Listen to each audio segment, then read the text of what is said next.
Right, this is a bit of a tour, but mostly a review of the PowMR hybrid inverter. The one that I've got is basically a 10 kilowatt system, and it's serving me pretty well actually, but I just wanted to make a little review as I'm just switching off for the night. Anyway, here it is.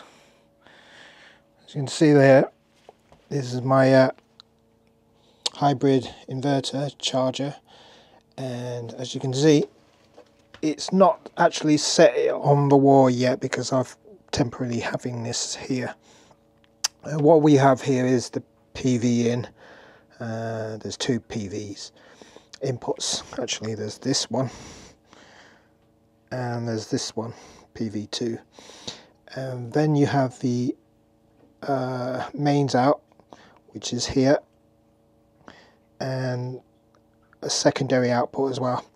And there's the AC in, which you could put in a generator or the grid.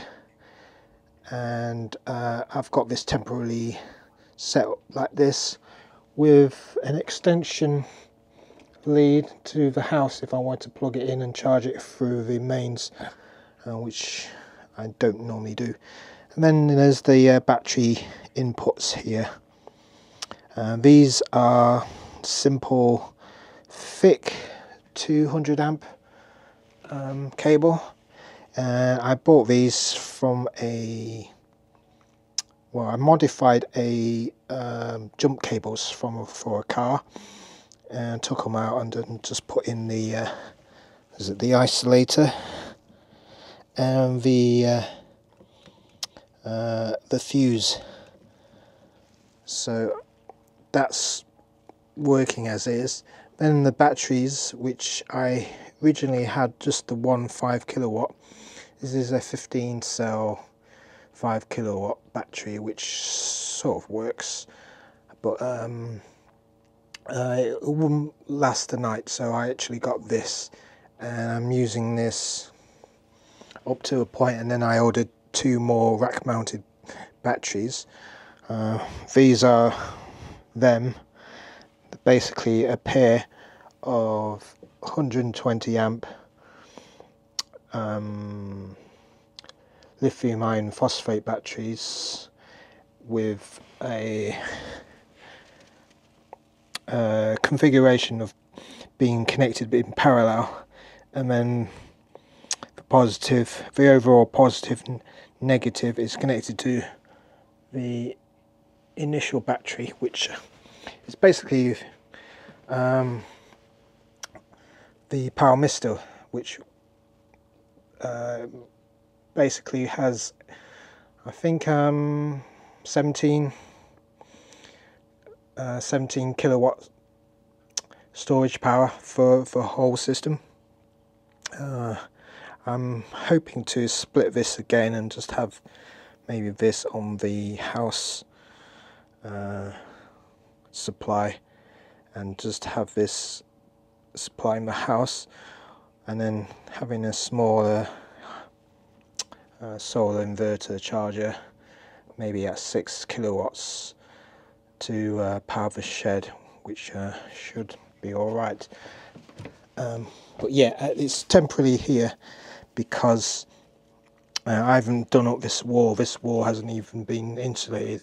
It's got a vapor barrier, but I've only got one plywood here, and it stretches all the way to the end of the wall. The reason why I've got this now, because I'm playing around with putting a heat pump system here, because it gets really hot, the roof, as the sun shines on it, and this inner temperature in this room reaches about maybe 35, almost 40 degrees C. So I've got to figure out how to lower the temperature and even raise it in the winter time, because it gets fairly chilly without the insulation. Anyway, that aside, this hybrid inverter it's prone to extreme heat changes because it gets up to 40 degrees in here sometimes, and at night it goes below maybe 5-10 degrees C. So you know, you've got all these changes, and the fan comes on as well, so that helps things. But I've also got this additional fan blowing cold air into the vents here to prevent it. But it has gone offline one time when I think it overheated, and the whole light display just didn't register, and this purple light didn't come on. I think the batteries were fine. I just had to switch everything off or isolate the battery, and then take off the combiner box supply, because the solar panels come in here, go through the fuses, and then coming out into the PV1 here. I had to isolate the power, the battery, and reset it. I think it was about 30 seconds just to reset it, just to get this working back up again. Initially it was really scary because I thought I'd broken it, but it seems to be working anyway. Another fault as well is this Wi-Fi module. It's an old type. It doesn't connect to a mesh system, you know, the network mesh system. It's hard to explain, but this is an old protocol, Wi-Fi protocol, and it didn't work. So if I was to show you the mesh system, this is my mesh. It's a TP-Link Wi-Fi 6E. I think there's a Wi-Fi 7 now, but they're fairly expensive. I've got this one, so it can cope with Wi-Fi switches and additional devices like the Wi-Fi module for the PowMR. Anyway, to get this to talk to the module, I had to take a feed out and go into this old Wi-Fi extender, which acts as a Wi-Fi router, and I used the old SSID to communicate to this module. The reason why I did that is so I can get it to talk to them, to the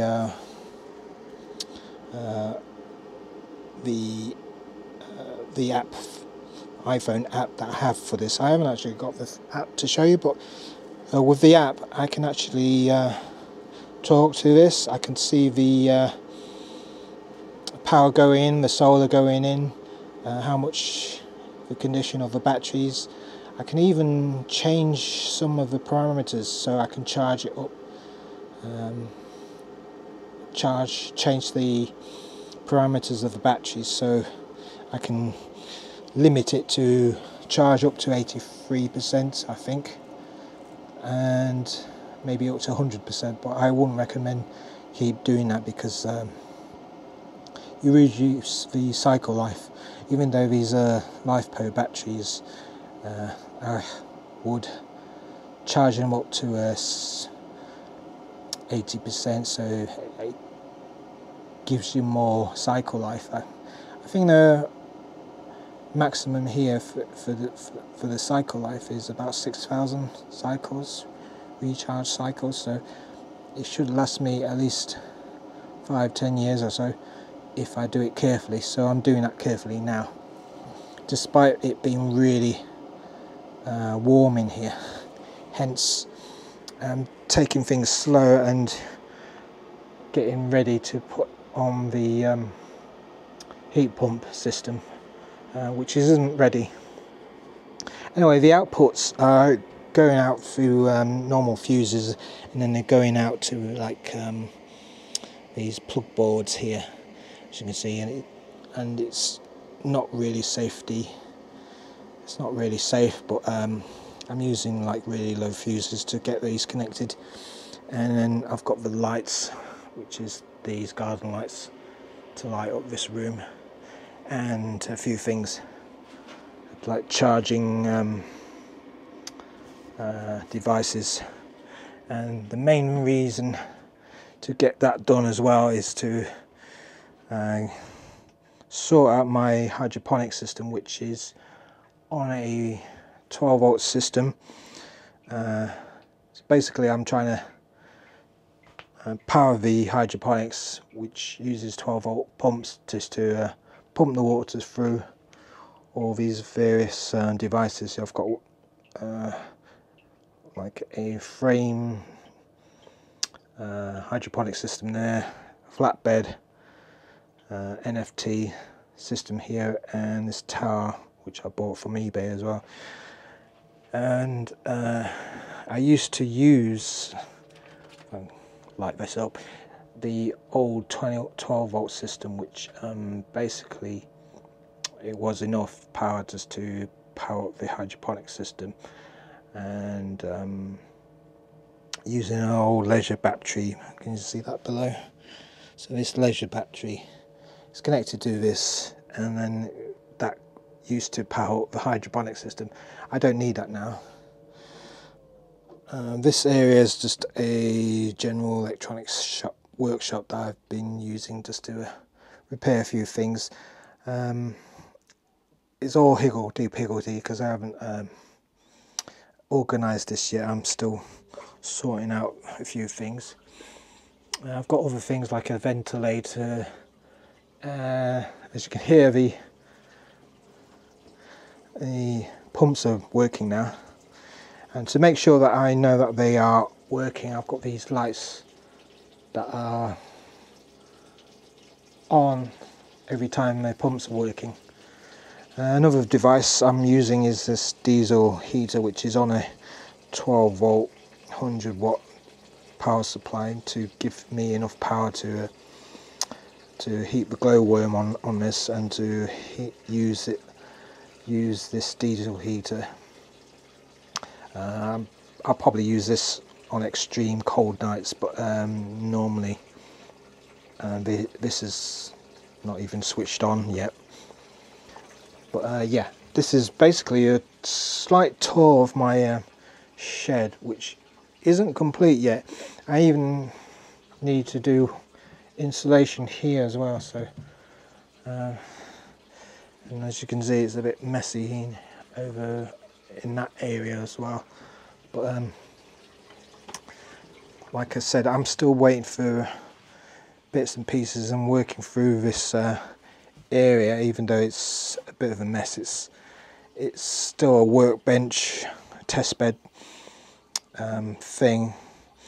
But ultimately, I'm talking about the hybrid inverter. I've had this over a year now, so basically this has been working over a year off and on. It's only maybe 3 or 4 months that I've left it permanently on, because I recently acquired these batteries to give me enough storage power to last the whole night, and now I have it.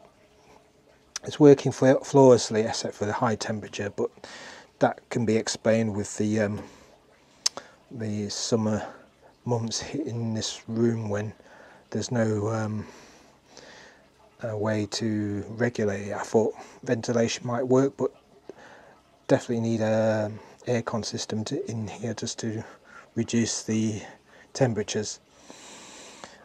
Besides that, I think it's been working flawlessly, even though I haven't had any major loads. The main thing is to get this working, but later on I'll be testing things. I've actually tested a rice cooker in here many times over the few days in the morning to cook breakfast, but it seems to be working flawlessly with 800 watts, maybe 1000 watts for cooking on an induction cooker. But I've yet to test it with the heat pump system.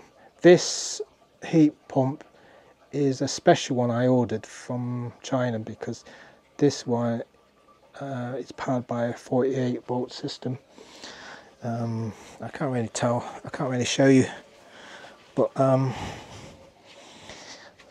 yeah, this system uses a 48-volt compressor, which doesn't actually show you here, but trust me. Here it is. Here's the box it came in. 48 volts.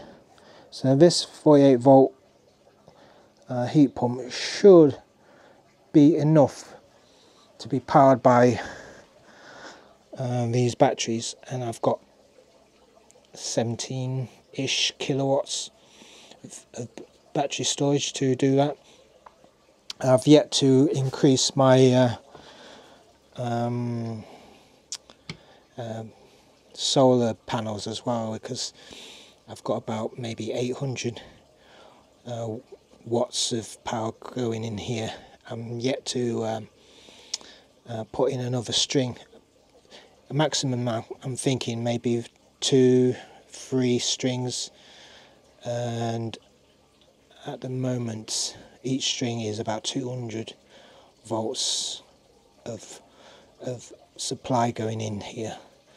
The maximum tolerance for voltage is 500, so I can put in a large string solar panel and parallel that to make it double the power, and hopefully that will give me enough overkill to store enough in here and run the heat pump and maybe cooking stuff.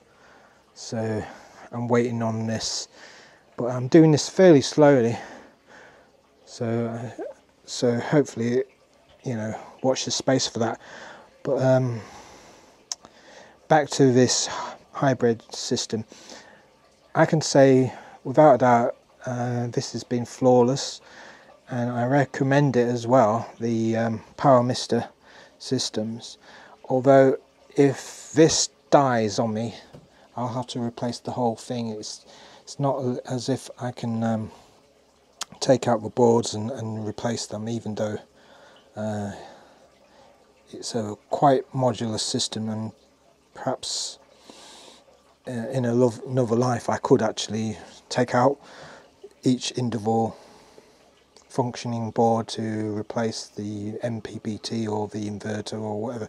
But these are fairly cheap. I mean, this system here, this actual box, is maybe £400, I think. So if I want to get a new one, I could replace that. I am sort of doing that now by having this 10.2 kilowatt system replaced by a 6 kilowatt system. I'm going to use this 10 kilowatt system as a backup for the house, and then have a 6 kilowatt system for the shed. Hopefully once I got those sorted, I'll have a spare one, so if there is a breakdown either at the house or at the shed, I'll have a spare to do that. But yeah, I'll probably just wait until I sorted out the shed yet to add backup systems. But otherwise, wiring this is really simple. It's just having in inputs for the battery and the solar stuff. I actually thought better by using this combiner box as part of the fusing system and safety system, as to put in this combiner box and this fuse and isolator switch for the battery input, and then just use these plug boards for the outputs, and maybe I'll even put in a fuse board for the outputs later on, but at the moment it's just temporarily here to serve low loads for the shed. And that's it really. So yeah, watch this space. I'm gonna shoot off now. Hopefully I can talk much later on, but I've had this PowMR for over a year and I can't really fault it. I mean, all I should say is that on low loads and for certain situations, I find this system works pretty well for me. I've yet to test it on extreme conditions like higher loads or whatever. I even tested this 10 kilowatts, this 10 kilowatt inverter on an EV, but I'd probably at a later date want to video that and see if it can charge up a car with my 12 kilowatts battery storage. But that's for another day. Anyway, like and subscribe. I'll talk to you guys later. Cheers. Bye.